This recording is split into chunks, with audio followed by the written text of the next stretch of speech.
ஓம் ஸ்ரீ கிருஷ்ணாய பரமாத்மனே நமः. दैवमेवापरे यज्ञं योगिनः पर्युपासते ब्रह्माज्ञावपरे यज्ञं யஜ்ஞேனைவோபஜுஹ்வதி. பகவான் ஸ்ரீ கிருஷ்ணர் இந்த ஸ்லோகத்திலிருந்து தொடங்கி பலவிதமான ஆன்மீக சாதனைகளை யஜ்ஞமாக சொல்ல போகிறார். யஜ்ஞம்னா நமக்கு தெரியும், வேள்வி, வழிபாடு. பொதுவா வேள்வின்னு சொன்னா ஒரு அக்னி குண்டத்துல ஹவிஸை சமர்ப்பணம் செய்தல், தேவதைகளை குறித்து செய்தல், அதுதான் வேள்விக்கு பொதுவான அர்த்தம். ஆனா எல்லா ஆன்மீக சாதனைகளுமே வேள்வியாக சொல்லி அதில் மிக உயர்ந்த வேள்வி எது அப்படின்னா இப்ப நாம் செய்து கொண்டிருக்கக்கூடியதுதான். இந்த சாஸ்திர ஞானத்தை கேட்கிறோம் பாத்தீங்களா, இதை கேட்கறதுதான் பிரம்ம ஞான யஜ்ஞம். அது மிக உயர்ந்தது. சாஸ்திர விசாரம் செய்வதே ஒரு வேள்விதான். சுவாமிஜி எப்பயும் சொல்வார், அந்த யார் இந்த உபதேசத்தை செய்கிறாரோ அவருடைய வாயிலிருந்து வரக்கூடிய சொற்கள் அதுதான் ஹவிஸ். அவை சென்று சேர்கின்ற அந்த அக்னி குண்டம் எதுனா கேட்பவருடைய காதுகள். அது ஒரு தனி வேள்வியாவே சொல்வாங்க. உருவகமாக இருந்தா கூட இது எவ்வளவு முக்கியமான ஒரு விஷயம் என்பதை நாம் புரிந்து கொள்ளலாம்.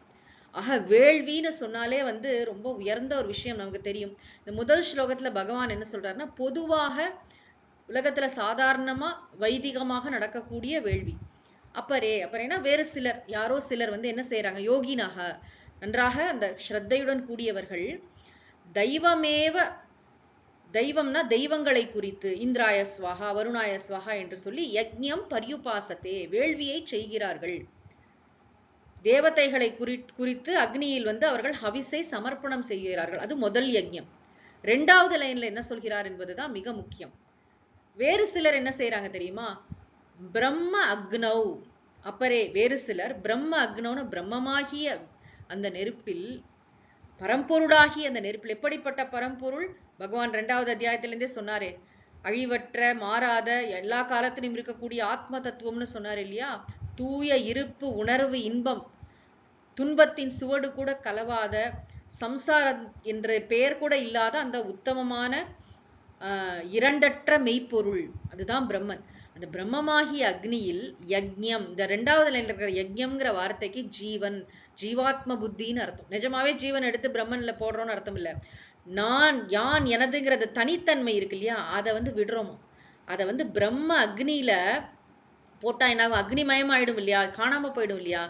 அந்த மாதிரி இந்த தனித்தன்மையை யஜ்ஞேன ஏவ உபஜுஹ்வதி, யஜ்ஞேன பிரம்ம ஞான விசாரத்தினால் என்ன செய்கிறார்கள், அப்பரே வேறு சிலர், யஜ்ஞேன ஏவ அப்படின்னா பிரம்ம ஞான விசாரத்தினால், யஜ்ஞம் இந்த தனித்தன்மையை, நான் ஒரு இண்டிவிஜுவல், உடல், மனம், புத்தி, நான் வரையறைக்கு உட்பட்டவன் அப்படிங்கிற எண்ணம் இருக்கு இல்லையா, அந்த ஜீவாத்ம புத்தி, இதுதான் யஜ்ஞம். இங்க அதை அதுக்கு யஜ்ஞம்னு இந்த இடத்துல பேரு.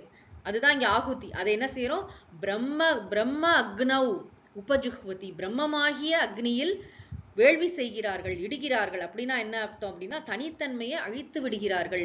நான் ஒரு இண்டிவிஜுவல் அப்படிங்கிற எண்ணத்திலிருந்து அவர்கள் விடுபடுகிறார்கள். இந்த சாஸ்திரத்தை கேட்க கேட்க இது மனசுல போய் நன்றாக பதிய பதிய என்ன ஆகும்னா, நான் எங்கும் நீக்கமர நிறைந்த மெய்ப்பொருள், நான் பரம்பொருள், நான் தூய உணர்வு, இந்த சம்சாரம், துக்கம், பற்று, கோபம், வெறுப்பு, எல்லா விதமான கஷ்டங்கள் எல்லாம் எதை சேர்ந்ததுன்னா அது உடல் மன கூட்டமைப்பை சேர்ந்தது. இது நான் அல்ல. இந்த நான் உடல் மன கூட்டமைப்புங்கிற எண்ணம் இருக்குல்ல, அதுதான் இங்க யஜ்ஞம் என்ற சொல்லால் குறிக்கப்படுகிறது. உயிர் அது என்ன பண்றோம்னா, பிரம்மனாகி அக்னியில் அதை வேள்வி செய்து விடுகிறோம். அதை இடுறோமா. பிரம்ம ஞான விசாரம் தான் இங்க வேள்வி போன்று பகவான் அடுத்து வர கூடிய ஸ்லோகங்கள்ல நிறைய வேள்விகள் என்ற பெயரில் நிறைய ஆன்மீக சாதனைகளை தான் சொல்ல போறார். ஏன்னா எல்லா ஆன்மீக சாதனைகளுமே முக்கியம். தானம் முக்கியம், தவம் முக்கியம், பிராணாயாமம் முக்கியம், இந்திரிய நிகிரகம் எல்லாத்தையும் சொல்லிட்டு, ஆனா எல்லாவற்றிலும் சிறந்தது இந்த பிரம்ம ஞான யஜ்ஞம் தான். இந்த 2வது லைன்ல இருக்கிற விஷயத்தை நம்ம மறக்கவே கூடாது. பாக்கி எல்லா வேள்விகளோட பிரயோஜனம் என்ன தெரியுமா, நம்ம இந்த வேள்விக்கு அது அழைத்து வர வேண்டும். வேள்விகளின் பயனே இதுதான். வேள்வி பயன்னு சொல்வார் திருவள்ளுவர். வேள்வி பயன், விருந்தோம்பல் அப்படி சொல்வார். நம்ம உள்ள தூய்மைக்காக நம்முடைய நித்திய கர்மாக்கள்லாம் செய்யும் போது நிறைய வேள்விகள்லாம் செய்வோம். ஆனா வேள்விகளை செய்து கொண்டே இருப்பது நோக்கம் அல்ல. ஆனா அந்த வேள்விகள் நமக்கு என்ன தரணும்னா சித்த சுத்தியை தர வேண்டும். இந்த 2வது லைன்ல சொல்லக்கூடிய பிரம்ம ஞான விசாரமாகிய வேள்வியை நாம் செய்ய வேண்டும். பிரம்மமாகிய அக்னியில் ஜீவனாகி இந்த தனித்தன்மையை, உயிரை நாம் அதுல வந்து ஹோமம் செய்ய வேண்டும். அப்படின்னா அந்த தனித்தன்மையை விட வேண்டும். ஏதோ டிரான்சாக்ஷனல் பர்பஸ்க்கு உலகத்துல எல்லாரோடையும் விவகாரம் செய்து கொண்டிருக்கும் போது நமக்கு இந்த பேரு இந்த வேலை செய்யறோம்னு வச்சுக்கோன்னா, ஆழமான மனசுல நான் இந்த இந்த இந்த இண்டிவிஜுவல் நான் கிடையாது, இது இந்த உடல் மனம் இது எல்லாமே வந்து ஒரு மாயத் தோற்றம் என்ற உண்மையை நாம் உணர்ந்து கொள்ள வேண்டும். அதுதான் உண்மை. இது வெறும் கற்பனை. இந்த உடம்பு, மனசு, உலகம், உறவுகள் இப்படி இல்லை, இதெல்லாம் ரொம்ப பரமசத்தியம் நினைக்கிறோம் பாத்தீங்களா? இது வந்து வெறும் தோற்றம். மெய்ப்பொருள் ஒன்றே உண்மை. என்ன சொல்றோம்? பிரம்ம சத்தியம் ஜெகன் மித்யா. ஜெகத்துன்னு சொல்லும்போது உலகம் மட்டுமல்ல, இந்த உடம்பு, நம்முடைய மனசு, உறவுகள் எல்லாம் தான் மித்யா. இதெல்லாம் மித்யானா இல்லைன்னு அர்த்தம் இல்லை, வெறும் தோற்றம். பார்க்கறதுக்கு இருக்கு, காணல் நீர் மாதிரி பார்க்கறதுக்கு இருக்கே தவிர மாறிக்கிட்டே இருக்கு, அது உண்மை அல்ல என்று புரிந்து கொண்டு பிரம்ம ஞான நிஷ்டையில் இருப்பதுதான் இங்கு யஜ்ஞம். பேர்பட்ட ஒரு யஜ்ஞத்தை பகவான் சொல்லியிருக்கார்.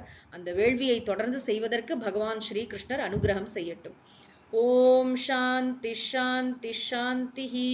ஹரி ஓம் தத்சத். சர்வம் ஸ்ரீ கிருஷ்ணார்ப்பணமஸ்து.